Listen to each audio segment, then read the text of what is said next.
Experience ko sa pagre-reels, kaya tayong mga nagre-reels pala ay hindi tayo pwedeng umasa sa ganitong sitwasyon lang. So, kailangan natin i-prepare ang ating mga sarili kung kailan tayo ma-monetize at kailan din tayo ma-demonetize.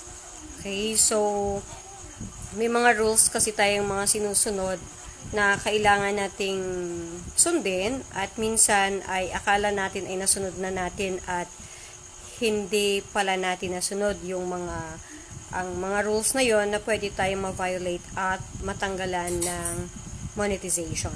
Okay? So, ito yung mga nakikita at naririnig ko sa mga nagre-reels. So, bawat page na pinapasukan ko, ayun, sa dami ng mga digital creators na naririnig ko about their experiences sa pagre-reels, I realized na hindi tayo pwedeng mag-stick sa isa lamang or sa pagre-reels kasi baka tayo naman ang iiyak ng sobra-sobra pag nawala sa atin yung pinaghirapan.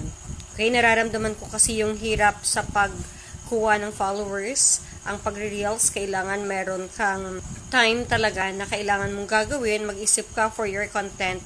Pero, masaya naman if you enjoy doing this. Okay, so enjoy and enjoy and enjoy.